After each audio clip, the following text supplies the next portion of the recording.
안녕하세요 여러분. 오늘 아주 제가 재미있는 얘기를 또 해보겠습니다. 이과와 문과 이야기를 좀 할 겁니다.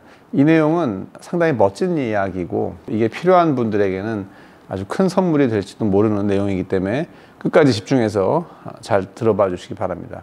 제가 일전 영상에서 우리 인간이 사는 이 인생이란 게임이 돌아가기 위해서는 세 가지 요소가 있다고 그랬죠. 이 세 가지 요소로 우리가 인생을 산다. 그게 뭐냐면 첫 번째가 건강에 대한 걱정, 두 번째는 관계에 대한 걱정, 세 번째는 이제 돈 걱정이에요. 그래서 결국은 이제 이 걱정, 이 스트레스라는 에너지를 우리가 받고 그것을 이겨내고 이러면서 이제 우리가 인생을 사는 건데, 이게 세 개가 각각 떨어져 가지고 우리가 플레이하는 게 아니라 어떤 일을 하든 간에 이게 다 얽혀 있어요. 그래서 이 세 개가 다 중요한데, 그 중에서 표면적으로 우리가 가장 맞닥뜨리는 게 일단 돈이란 말이에요. 건강이랑 관계는 뭐 사람에 따라서 약간 간접적으로 체감할 수도 있지만, 어떤 분은 또 그게 되게 중요할 수도 있지만, 대부분의 경우에는 이 마지막 이 돈이 매일매일 순간순간의 삶에서 가장 눈앞에 있는 문제란 말이에요. 그래서 돈을 벌기 위해서는 우리가 장사를 해야죠. 사실 뭐 가게를 차리고 하는 것도 장사고, 내가 취직을 하는 것도 일종의 장사예요. 내가 가진 지식과 시간을 뭐 회사한테 파는 거니까 돈을 벌기 위해서는 우리가 장사를 해야 돼요. 그래서 장사를 정의하면은 무형 혹은 유형의 상품을 팔고 돈을 받는 거예요. 그러니까 뭐 서비스라든지 뭐 사람들한테 믿음을 주는, 안심을 주는 어떤 종교, 뭐 어떤 가르침을 가리키는 것도 어쨌든 장사인 거고, 뭐 운동을 가리키는 것도 장사인 거고, 우리가 흔히 아는 이 제품을 파는 것도 장사. 그래서 유형과 무형의 어떤 상품이라는 것을 우리가 팔고 돈을 받는 게 장사. 그러니까 장사란 범위는 상당히 포괄적이고 형이상학적이라는 걸 먼저 여러분들이 이해를 하셔야 돼요. 그래서 우리가 인생을 살면서 이 장사라는 것에서 벗어나기가 어렵단 말이에요. 왜냐하면 돈을 버는 수단이 바로 장사니까. 근데 이제 이 상품을 뭐 우리가 이제 여러 가지로 분류를 할 수가 있는데, 이렇게 분류할 수도 있어요. 꼭 필요한 상품이 있고, 그 다음에 아주 꼭 필요하진 않지만 갖고 싶은 상품. 갖고 싶은 상품이라는 거는 소유하고 싶은 상품. 또 많은 대부분의 상품이 이게 또 교집합 상품이 많죠. 필요하기도 한데 갖고 싶은 거. 근데 아주 꼭 필요하지는 않은데 조금 필요한데 조금 갖고 싶은 거. 근데 결국은 어쨌든 간에 상품을 이렇게 좀 두 가지로 나눠 보면은, 필요한 상품하고, 내가 먹고 사는데 필요한 상품하고, 먹고 사는데 꼭 필요하진 않지만 내가 정말 갖고 싶은 상품, 이 두 가지를 우리는 사고 싶어 해요. 돈을 주고 산다는 거죠. 그래서 장사라는 거는 이 두 가지를 파는 거예요. 그래서 이 상품을 이렇게 두 개로 나눠 본다는 것 자체가 상당히 중요한 접근이에요. 그래서 뭐 쓰레기통이다 그러면은, 진짜 먹고 살기 위해 가지고 필요한 쓰레기통은 그냥 이런 쓰레기통은 돼요. 뭐 이렇게 컨테이너만 있으면 되죠. 근데 그걸 내가 갖고 싶다라는 개념이 들어가면은 조금 더 편리한 거, 조금 더 예쁜 거, 아니면 조금 더 이게 있어서 내가 좀 있어 보이는 거, 아니면 내가 추구하는 라이프 스타일하고 그 스타일이 맞는 거. 그러니까 이거는 갖고 싶은 것 쪽으로 가면 갈수록 진짜 꼭 필요한 거하고 좀 멀어지고, 대신 여기에는 뭐가 개입이 되냐면은 나의 욕망, 욕심이 개입이 되는 거예요. 그러니까 소유욕이 들어가는 거죠. 없어도 되는데, 쓰레기통이라면 이렇게만 생긴 거면 되는데, 이게 자꾸 내가 갖고 싶은 거로 가면 갈수록 거기에 내 개인적인 어떤 욕망이 개입된다는 거죠. 그러니까 욕망이라는 거는 다시 얘기해서 꿈이 개입되는 거예요. 드림은 뭐냐?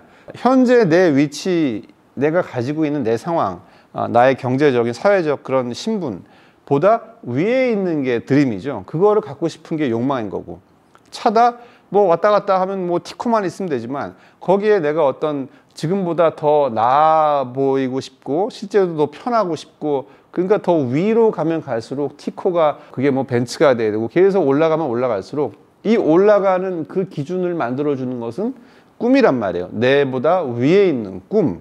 그래서 다시 아까 상품 분류 체계로 돌아가서 정말 내가 먹고 사는데 꼭 필요한 상품, 의료 서비스도 이런 상품이죠. 내가 병이 나가지고 고쳐야 되니까 그거는 내가 정말 꼭 필요한 거. 근데 단순하게 병이 난 걸 고치는 게 아니라 조금 더 건강해지고 조금 더 에너지가 넘치고 활력이 넘치고 싶은 그런 종류의 건강, 의료 상품, 그런 치료, 이거는 사실은 여기에는 욕망이 개입된 거예요. 사실은 이거 없어도 우리는 먹고 살지만, 나이가 들으면 사실 쭈그러져 가지고 그냥 앉아 있어야 되는데, 나이가 들어도 운동도 하고 싶고 연애도 하고 싶고, 사실 이거는 욕심이 들어간 거란 말이에요. 사회적 욕심. 그래서 지금보다 더 위로 가고 싶은 그 욕망, 그 드림, 꿈이 개입되는 상품이 바로 갖고 싶은 상품인 거예요. 그래서 상품에는 꼭 필요한 상품이 있고 갖고 싶은 상품, 개인의 욕심이 개입된, 꿈이 개입된 갖고 싶은 상품이 있는 거예요. 그래서 우리가 선물이라는 이야기를 해볼 때 선물은 사실 꼭 필요한 거를 줘서는 그 선물의 역할을 최대로 충족을 못 시키겠죠.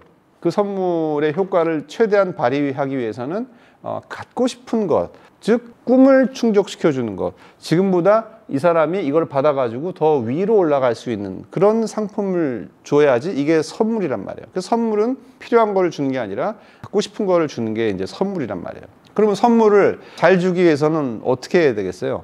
일단 꿈들이 뭔지를 알아야죠. 꿈을 충족시켜주는 상품들이 뭔지를 내가 먼저 알아야 돼요.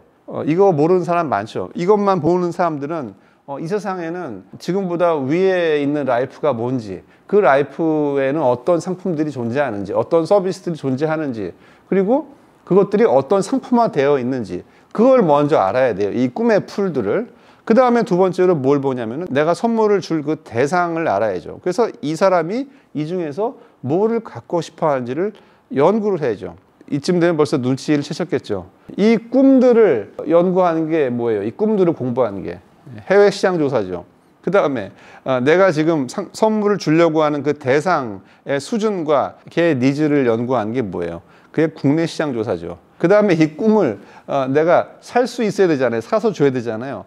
그러면 이제 그건 피지빌리티가 개입되니까 그거는 이제 해외 소싱 친 거죠.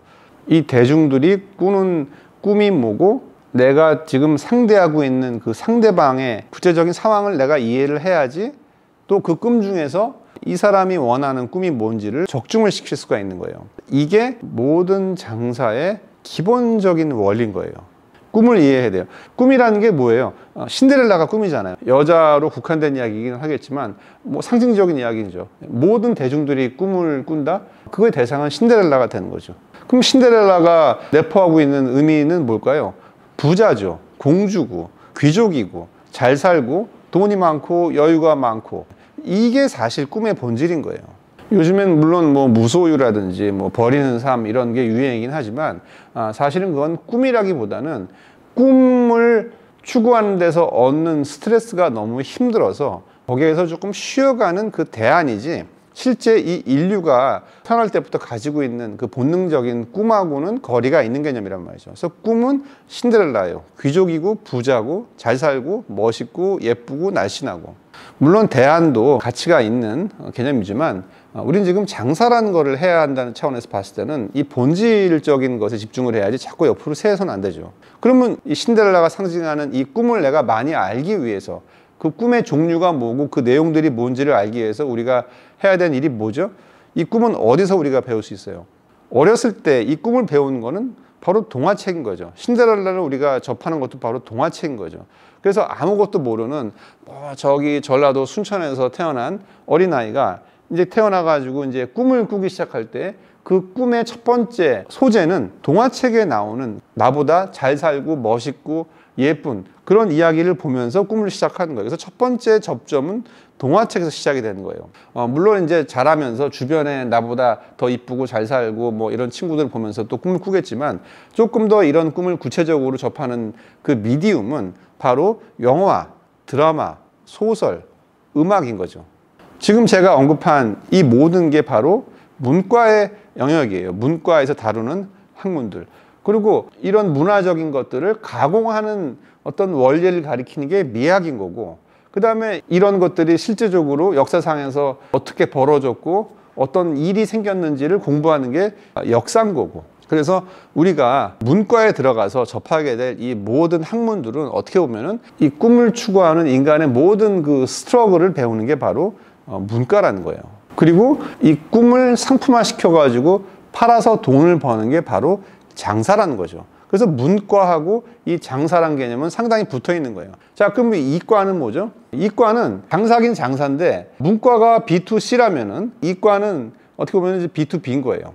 우리가 기본적으로 이제 장사를 얘기할 때 이제 B2C를 얘기하잖아요. 그래서 문과라는 거는 이제 이 소비자들이 갖고 싶어 하고 꿈꾸는 것을 어떻게 상품화하고 그것을 파는 테크닉을 배우는 게 어떻게 보면 문과의 영역인 거고, 이과는 갖고 싶은 게 아니라 먹고 사는데 꼭 필요한 영역을 공부하는 게 이과인 거예요.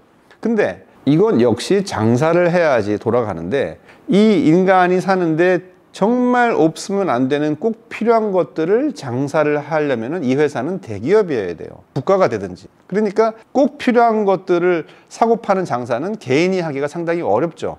그래서 이런 꼭 필요한 것들을 배운 이과생들은 이거를 장사를 하는 큰 기업에 취직을 하게 되는 거죠. 그러니까 이건 일종의 B2C인 거예요. 소비자랑 직접 만나는 B에 나라는 B를 파는 거죠. 나의 시간과 돈을 여기에 도매로 넘겨서 소매는 이 대기업이라든지 기업이 하는 거죠. 기관에서 하는 거죠. 그래서 문과를 이제 B2C라고 비유할 수 있고, 이과를 이제 B2B라고도 하는데, 그래서 다르게 표현하면은 이과는 전국적으로 취직을 하기 위한 학문에 가깝고, 문과는 장사를 하기 위한, 직접 소비자를 만나가지고 상품을 파는 장사를 하기 위한 학문에 가까운 거예요. 물론 이제 문과가 취직을 할 수도 있죠.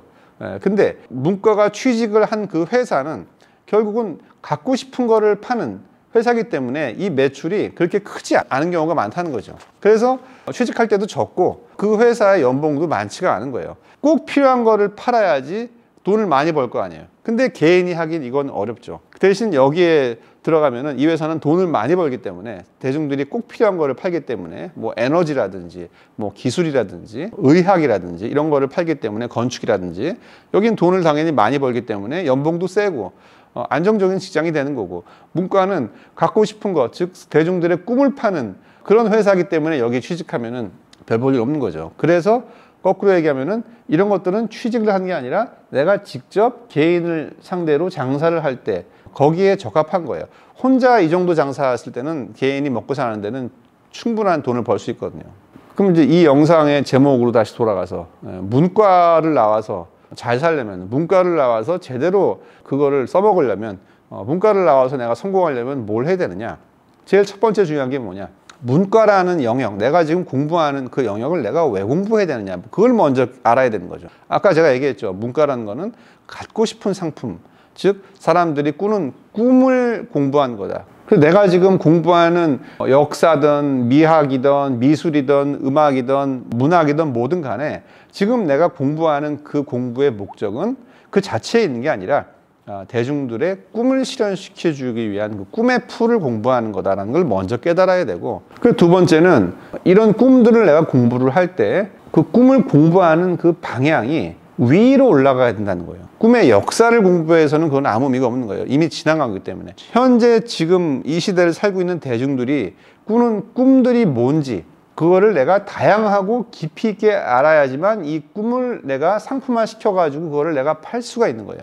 대중들이 꿈은 뭐라고 그러죠? 나보다 높은 거죠. 나보다 더 잘 살고, 즉 잘 사는 나라, 선진국, 부자들의 다양한 삶의 모습들을 내가 알아야 돼요. 그들이 듣는 음악, 그들이 보는 미술, 그들이 사는 집의 모습, 그들이 하는 농담, 그들이 화를 냈을 때 그거를 표현하는 방식, 식당에 가가지고 음식을 주문하는 태도라든지, 마음에 안 드는 친구를 왕따시키는 테크닉이라든지, 그것들은 다 나보다 위에 있는 사람들이 지금 향유하고 있는 문화고 상품이고 서비스이기 때문에 그거를 내가 많이 알면 알수록 내가 이 꿈을 상품화할 수 있는 가능성이 높아지는 거예요. 아까 제가 이런 꿈들은 어디서 배운다고 그랬죠? 물론 이제 학교에 가서 학문으로 이런 꿈들을 배울 수도 있겠지만, 제일 직접적으로 배울 수 있는 게 바로 영화, 드라마, 또 이런 꿈의 파동이 배어있는 어떤 음악들인 거죠.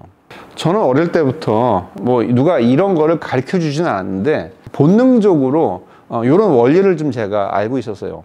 그래서 저는 항상 나보다 더 잘 살고 나보다 더 신분이 높고, 신분이라는 거는 요즘 세상에는 없겠지만 물론 무형으로 존재는 한단 말이에요. 그래서 나보다 더 위에 있는 신분들, 나보다 더 잘 사는 사람들, 나보다 더 잘 사는 나라의 사람들은 도대체 뭘 먹고 어디에 가서 어떤 얘기를 하는지가 상당히 궁금했고, 제가 유학을 갔을 때도 뭐 유학생들이 돈이 많아봤자 얼마나 많겠어요. 맨날 그 할 수 있는 생활의 테리토리가 여기겠지만, 저는 용감하게 페블비치에 있는 그 골프장의 클럽하우스도 막 들어가 보고, 고등학교 3학년 때도 차가 없으니까 택시 타고 신라호텔에 있는 1층에 카페에 가가지고 커피도 마시고, 그게 이제 89년도 얘기예요. 그러니까 그 당시만 해도 요즘에야 뭐 신라 호텔에 뭐 망고 빙수 먹으러 뭐 다 가지만 89년도에 고등학생회가 신라 호텔에 간다는 건 상당히 무서운 얘기란 말이에요. 거기는 진짜 부자들만 가고 어른들만 가는 데인데 제 생각에는 아니 뭐 커피값 그때 8,000원이었나? 뭐 엄청나게 비싼 돈이었죠. 그때 카페가 압구정동 청담동에 처음 생겼을 때 콜라 한 잔에 4,000원, 3,000원도 엄청 비쌌던 시절인데 그때 신라 호텔 가면은 막 7, 8,000원 했단 말이에요. 근데 저는 거기 가는 게 의미가 있다고 생각을 했어요. 가서 부자들은 어른들은 어떻게 옷을 입고 다니고 어떤 이야기를 하고 이런 것들을 막연히 봐야겠다. 그리고 학교가 끝나면은 저는 거의 대부분의 시간을 지금은 없어졌지만 그 학교 앞에 있던 그 타워 레코드라는 그 CD 가게가 있었거든요. 근데 이제 예전에 CD 가게에는 CD만 파는 게 아니라 잡지도 팔고 책도 팔고 뭐 상품도 많이 팔았단 말이에요.